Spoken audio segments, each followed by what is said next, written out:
What really happened to Booster 19? At first, it seemed like the answer was obvious.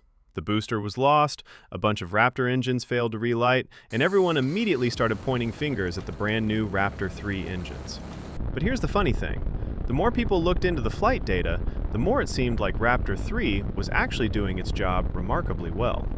Well, if the engines weren't the problem, what was? That's an extremely important question because SpaceX needs to answer it before Starship can fly again. And trust me, somewhere in Texas there's probably a room full of engineers staring at graphs right now with enough caffeine in their systems to power a small city trying to solve that puzzle. So today, let's see if we can figure out what really went down. Starship Flight 12 was supposed to be the grand debut of SpaceX's new V3 hardware, the latest and greatest version of the biggest rocket ever built. The goal was fairly straightforward: launch a skyscraper-sized vehicle into space, test a bunch of new systems, and gather the data needed to make Starship rapidly reusable. The flight plan called for the super heavy V3 booster to complete a full ascent profile, perform hot stage separation, execute a boostback burn, and then conduct a landing burn before making a controlled splashdown in the Gulf. However, as we now know, many of those planned objectives did not unfold as expected. During ascent, one of the booster's 33 Raptor V3 engines, Booster 19, shut down roughly 1 minute and 42 seconds into flight.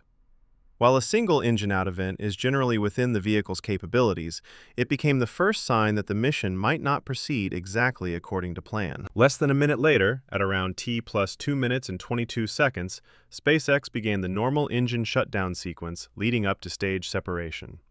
The staggered shutdown reduced the number of operating engines from 32 to just 5 before the booster and ship separated. The problems became more apparent immediately afterward. SpaceX's live engine status graphics showed that 12 of the 13 center engines appeared to relight as expected around T plus 2 minutes and 32 seconds. However, once the outer ring engines began their relight sequence, several engines failed to come online.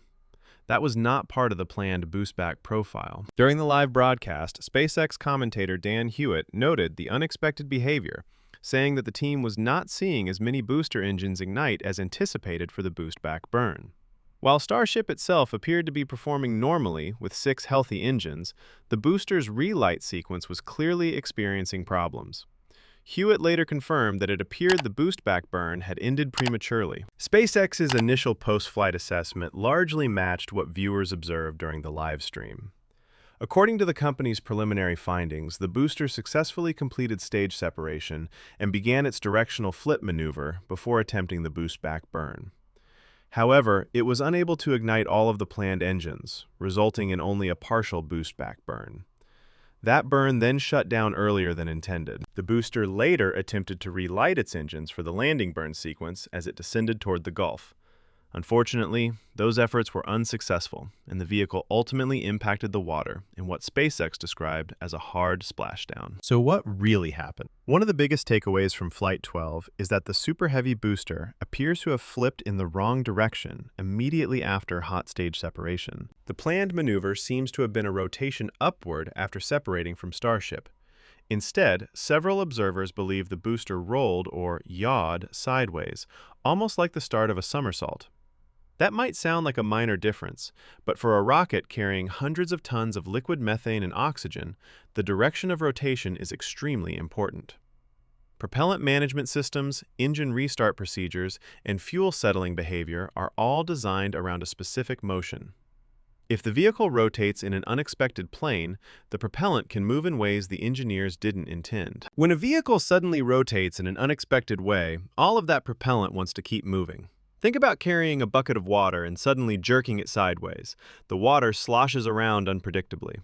Inside a rocket, the same thing can happen, except the consequences are much more serious. If the propellant shifts away from the engine feed lines, the engines can begin ingesting vapor or gas instead of liquid fuel. Rocket engines are designed to burn liquid propellants, so gas ingestion can lead to rough combustion automatic shutdowns or engine failures. So far, it is believed this is exactly what happened during Flight 12. The engines briefly ignited, but then encountered issues because the propellant wasn't settling properly inside the tank. What's interesting is that similar fuel settling and sloshing concerns have appeared on previous Starship flights. That has led some people to argue that this may not be an entirely new failure mode, but rather a known challenge that became more severe under the conditions of this flight. But what caused it to flip in the wrong direction in the first place? Well, many think hot staging itself may be the root cause of several issues seen later in the flight. Flight 12 introduced a significantly revised hot stage architecture, and unlike engines or tanks, hot staging is difficult to fully test on the ground. Because of that, some believe the unusual booster flip later engine problems and even the failed boostback sequence may all trace back to something that happened during those first few seconds after separation. A popular theory focuses on the timing of the upper stage engine ignitions. During hot staging, the 3 vacuum Raptors didn't appear to ignite at exactly the same moment. Some observers noticed that one RVac seemed to light first, followed by another RVac and a sea-level engine, with the third RVac coming online slightly later. If thrust built unevenly during those critical first moments, it could have introduced a small off-axis force that nudged the booster into the wrong rotation. This is an interesting coincidence. The RVac that appeared to ignite first may have been the same engine that later shut down during ascent. Nobody knows if the two events are connected, but I think this is a really cool topic for speculation. Other theories focus on smaller mechanical factors. Some wondered whether the grid fins could have been used to help guide the booster into the correct rotation.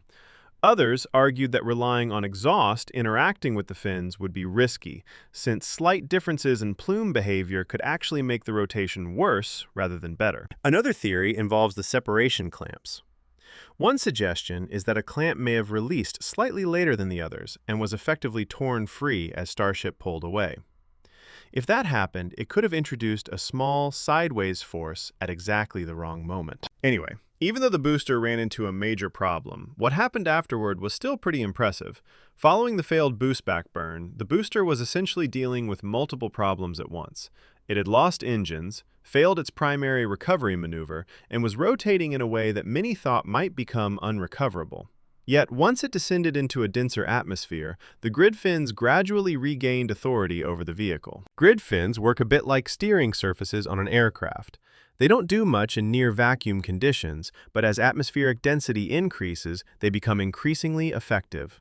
The guidance and navigation systems manage to use those fins to regain control and keep the booster pointed in a stable orientation for much of the descent. The last telemetry reportedly showed the booster still traveling around 1,454 kilometers per hour when the displayed altitude reached 0. That's roughly Mach 1.2 at sea level, still supersonic. If those numbers were accurate, the impact would have been extraordinarily violent. At that speed, the booster wouldn't gently break apart on contact with the water. The kinetic energy involved would be enormous, likely destroying the vehicle almost instantly. Following Starship Flight 12 on May 22nd, SpaceX now finds itself in a familiar position, conducting another mishap investigation before it can move on to the next launch. The Federal Aviation Administration has confirmed that SpaceX must complete its investigation into Flight 12 before receiving approval to launch Flight 13. That's standard procedure whenever a significant anomaly occurs during a test flight. To be fair, this isn't exactly new territory for SpaceX. The company has gone through multiple mishap investigations throughout the Starship program's development. Similar reviews followed the first 4 Starship flights using the original version 1 design, and additional investigations were conducted after flights 7 through 9, which introduced the version 2 vehicles. In other words, SpaceX has plenty of experience working through this process and implementing corrective actions before returning to flight. This latest investigation is expected to place particular attention on the new Raptor 3 engines, which made their flight debut on Flight 12. While the engines generally performed well during ascent, the mission still experienced several propulsion-related issues, including the failed boostback burn on the Super Heavy booster and an engine-out event on the upper stage. SpaceX has not publicly outlined its plans for Flight 13 yet, but the anomalies seen during Flight 12 could influence the objectives of the next mission. Before attempting more ambitious milestones, the company will likely want to fully understand what happened and verify that any necessary fixes are working as intended. As a result, many observers believe Flight 13 could be a more conservative test flight than originally anticipated. If SpaceX is still evaluating the performance of the Raptor 3 engines and the redesigned V3 architecture, it may choose to focus on gathering additional flight data rather than pushing for major recovery milestones. That could potentially rule out an orbital mission profile for Flight 13, at least until the Flight 12 investigation is complete and engineers are confident in the vehicle's performance. Likewise, an attempt to catch Starship using the launch tower's chopstick arms may also be postponed. The same logic could apply to the Super Heavy booster. Rather than attempting a tower catch, SpaceX may decide to repeat the controlled splashdown approach that was planned for Flight 12.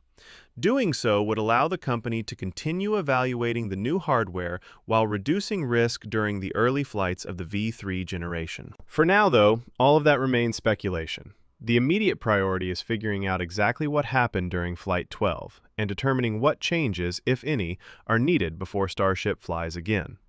And SpaceX can't afford to spend too much time standing still. There's still a long list of milestones to complete before Starship is ready for its role in NASA's Artemis program. Once Starship V3 returns to flight, the company will still need to achieve some major firsts. Most importantly, Starship must successfully reach orbit and demonstrate the ability to refuel in space, a capability that is essential for future lunar missions. SpaceX has already outlined a path toward those goals. The plan begins with a Starship launched from Starbase that will remain in orbit for an extended period. The mission will gather data on long-duration operations, including propulsion performance, thermal management, propellant storage, and boil-off rates. After that, a second Starship would launch and rendezvous with the first vehicle in orbit. The two spacecraft would then attempt a ship-to-ship propellant transfer demonstration, one of the most critical technologies needed for sending Starships beyond Earth orbit. SpaceX hopes to conduct both missions within the next year. Beyond refueling, there's another major piece of the puzzle: life support.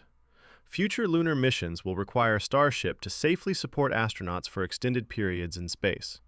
While Artemis 3 may be able to proceed with limited crew interaction inside the lander, later missions, such as Artemis 4, will place greater demands on Starship's life support capabilities. Fortunately, this isn't entirely new territory for SpaceX. The company has been operating astronaut life support systems since its first crewed Crew Dragon mission in 2020 and has been adapting that experience to Starship as development continues.